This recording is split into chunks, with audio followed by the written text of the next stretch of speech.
You're listening to The World at 8 with Lynn Mozart.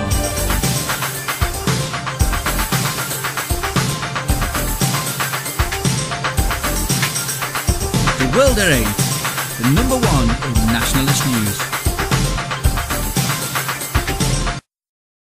Highlights of the news today, Wednesday, 4th of June, 2014. Northern Ireland, is Islam a satanic cult? Northern Ireland again. Belfast Mayor outgoing prayer shows solidarity with Muslims. London Islamist leader killed in Syria. Tony Blair, Nigel Farage is deceiving the British people over immigration. Fury in India as UK judge refuses extradition of convicted British paedophile. Dutch business group apologises over anti-Islam MP. French police arrest 4 jihadist suspects. Abbott goes to Yudhoyono, talks with approval for boats policy. Thought for the day, what rise in racial tensions? And finally, computers by Dr. Zeus.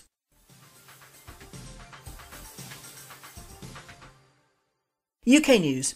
Northern Ireland, is Islam a satanic cult? I want you to listen to me carefully tonight because I might be misunderstood. Probably will be, but I believe this with all my heart. The God we all worship here this evening is not Allah. The Muslim God Allah is a heathen deity. Allah is a cruel deity. Allah is a demon deity.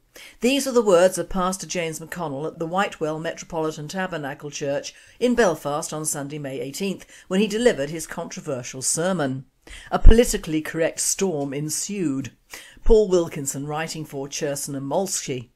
World date. About time someone told the truth in the Christian world. Northern Ireland Belfast Mayor outgoing prayer shows solidarity with Muslims. Outgoing Lord Mayor Martin O'Muller showed his solidarity with local Muslims by starting his final council meeting with a nod to Islam. Traditionally, the Lord Mayor starts each meeting of Belfast City Council with a reading from the Bible. However, Mr O'Muller instead commenced with the prayer for Belfast adapted for Islam. The prayer was created with the help of the Sinn Féin man's Islamic chaplain Sheikh Mohammed El Rashidi at the start of the mayoral term last year. It started, "O Allah, one of your name's meanings is peace. We pray to you, spreader of peace among us." World at 8. Oh God, bath time is here, pass the bucket. This guy should be called Martin Mohammed.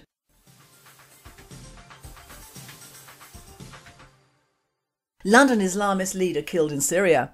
A suspected senior London member of a terror group fighting in Syria has been killed, it was reported today. Abu Daygum al-Brittani is said to be a leader in the Rayat al-Tawhid, a collection of British fighters allied to the extremist rebel group Islamic State of Iraq and al-Sham or ISIS. About 20 British fighters are believed to have been killed in the civil war. The Rayat al-Tawhid or Banner of God group said in a statement online, "May Allah accept him." World at 8. Oh goody goody.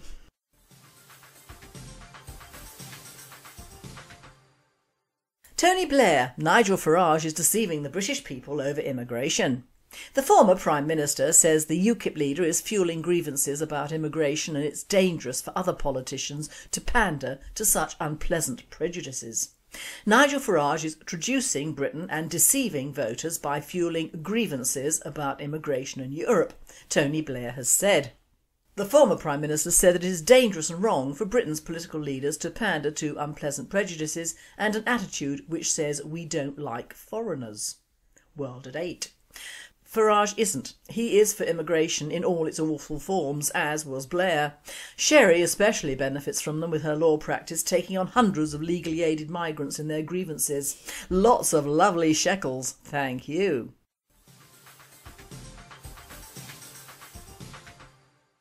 Fury in India as UK judge refuses extradition of convicted British paedophile. Prosecutors have come under fire for their failure to secure the extradition of a convicted British sex offender wanted for 16 years as an alleged member of a foreign paedophile ring abusing Indian orphans.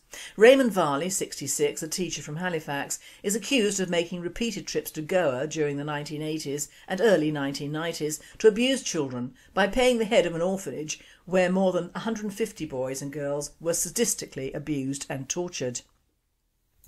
Mr Varley won his battle against extradition last month after a judge ruled that he was suffering from dementia based on a report by his his neuropsychologist, and that it was unjust and oppressive to return him to India for trial. The Indian authorities are understood to be angry that the Crown Prosecution Service failed to heed their request to commission their own expert to counter the claims after the issue only emerged late in the 2-year extradition battle. Mr Varley has claimed to have bad knees, high blood pressure and severe depression. Should I be sent to India, I would have no alternative but to commit suicide, he said in his defence statement. District Judge Quentin Purdy said that Mr Varley was a vulnerable individual due to dementia and should not be extradited. The Indian authorities appealed the decision and a hearing will be heard later this month. World date. Although I would not stand up for this sick individual, his case is similar to the many Asian sexual abusers and paedophiles in the UK who are sentenced here and in our jails. Sentence him over here. I would think the Indians have enough problems on their hands with their girl rapes at the moment anyway.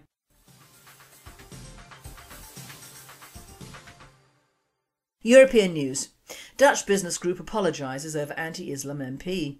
The Netherlands' biggest business association has officially apologised over comments by a Dutch party leader against Islam and Saudi Arabia in the latest move by the European nation to stem the fallout from the controversial remarks.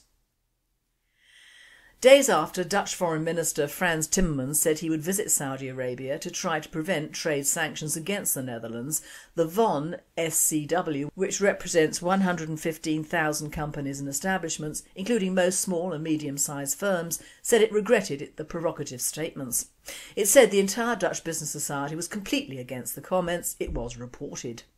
Geert Wilders, the leader of the opposition anti-immigration Dutch Freedom Party, known by its Dutch acronym PVV, wants to halt immigration from Islamic countries to the Netherlands and exit the European Union.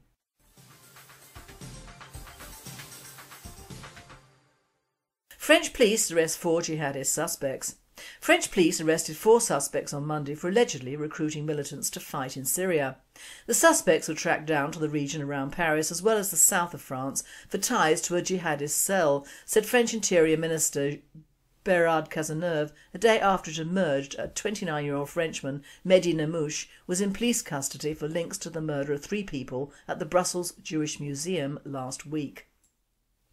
Investigators say Namouche, who spent more than a year in Syria, has claimed responsibility for the shooting spree.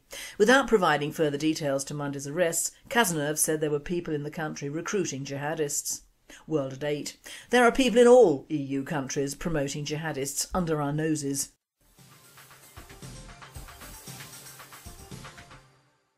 World news. Abbott goes to Yudhoyono, talks with approval for boats policy. The forced turnback of asylum seeker boats to Indonesia has overwhelmingly public support in Australia, bolstering Prime Minister Tony Abbott as he sits down on Wednesday with President Susilo Bambang Yudhoyono. A new poll also found almost 2/3 of Australians back spying operations in Indonesia, another flashpoint for Mr Abbott to navigate after last year's revelations that Australia bugged Mr Yudhoyono's telephone.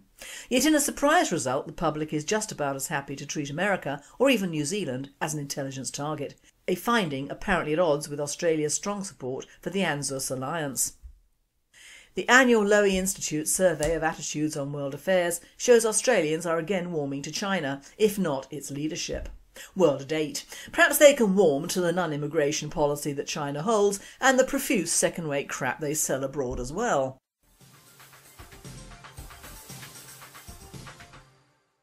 Thought for the day. What rise in racial tensions? The headlines say it all. A new rise in racial tensions, and what is so special and newsworthy about this particular rise? After all, for about 50 odd years the UK has welcomed immigrants of all numbers, shapes, sizes, ages, sexes, colours, religions and culture. Why should this wonderful newish age make-believe multiracial society have clashes? Well, the answer is simple and not beyond the grasp of even the most unpolitical or rather unthinking retard, and it is this. When a small island in the Western Hemisphere practically joins itself both politically and culturally to a large landmass which not only allows migrants through it but encourages it, and millions of these migrants are from Africa, the Middle East and the Far East and beyond, and all these peoples land on that small island over a time period of half a century, all with different religions and cultures crowded together, what the hell do you expect, heaven? No, hell is what you're getting, so no surprises there for the powers that be, that have allowed it to happen.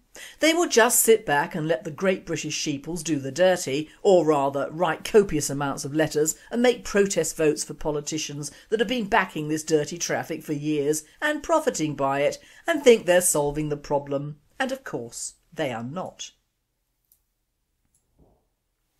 So amidst all the hooing and hawing over the Eastern European migrants, which of course consists of Poles taking our jobs and benefits, Russians operating slave gangs and drugs, and the unwantable and uneatable Romas who defecate over everything and bring down any property in any areas by thousands of pounds. But it is these particular migrants who are putting the noses out of the establishment by ruffling the feathers of the already over-ear migrants, who are for the most part Asians, both Muslim and Hindu.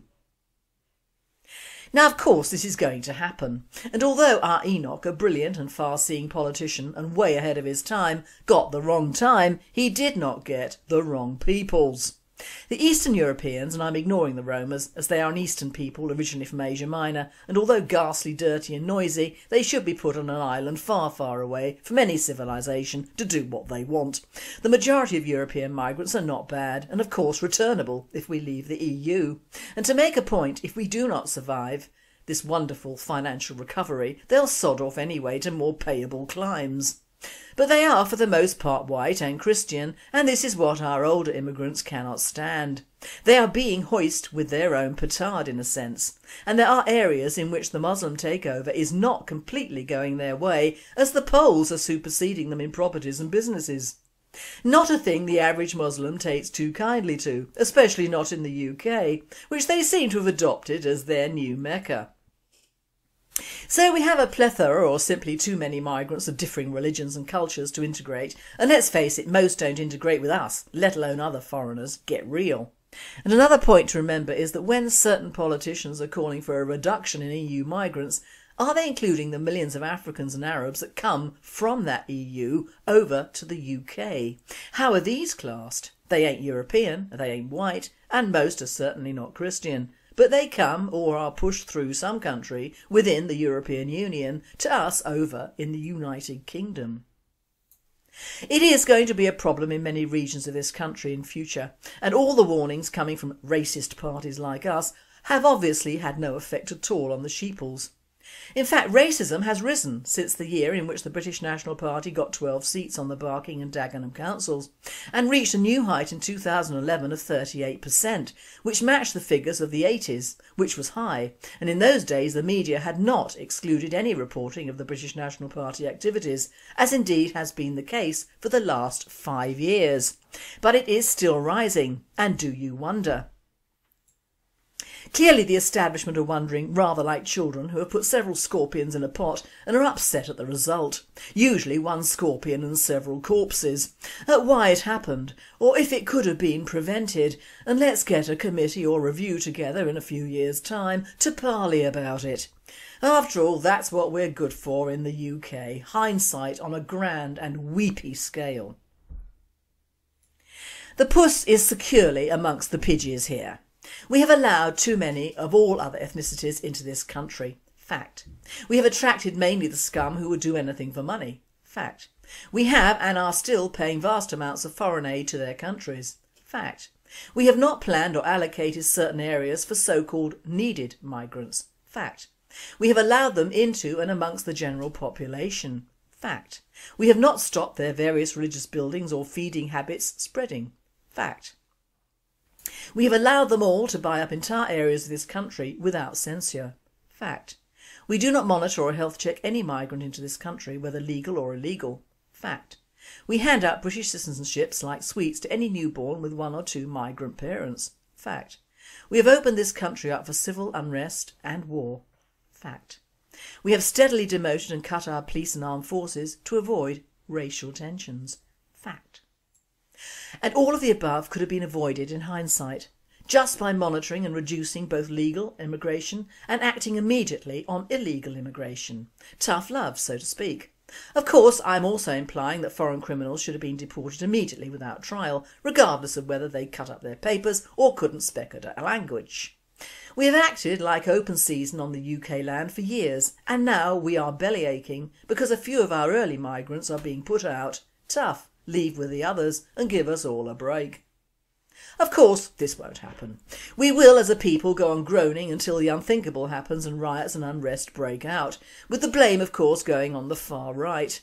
Which is ridiculous, because in essence if the far right had anything to do with it, there would be very few old or new migrants left in this country to riot over. First, they would not have come over without the lure of benefits and soft touch country, and secondly, they would have had to pass vigorous tests to remain here with their families. Other countries who have cultivated older and more successful civilisations than that of Europe have never done so with massive immigration. Read your history books. They may have started civilisations with a different tribe, but never in the course of all their histories has massive immigration of totally different peoples made their countries great. Look to the Roman Empire for that lesson. Don't take anyone in ever, or if you do, make sure their numbers are few. Clearly, successive British governments have not learnt this lesson, the most basic of all. Look after your own, take in a few needed migrants, cultivate your own culture, history and religions, and concentrate on making your own country and its people great, not the rest of the world, who will, given a chance, destroy the hand that feeds them, for whatever reason they can think up. Thus endeth the lesson for the 21st century, British National Party style.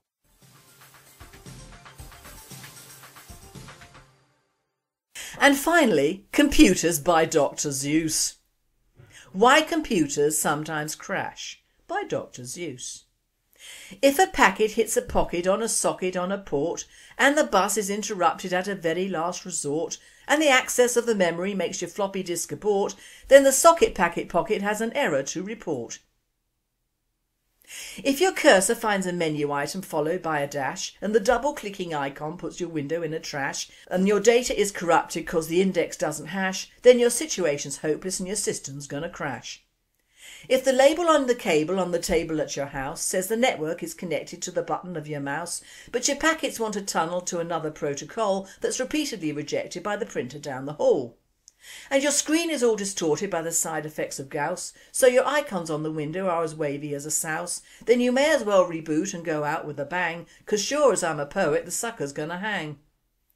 When your copy on the floppy's getting sloppy in the disk and the macro code instructions is causing unnecessary risk, then you'll have to flash the memory and you'll want your RAM to ROM and quickly turn off the computer and be sure to tell your mum. You've been listening to The World at 8. I am Lynn Mozart and I wish you all a very good night.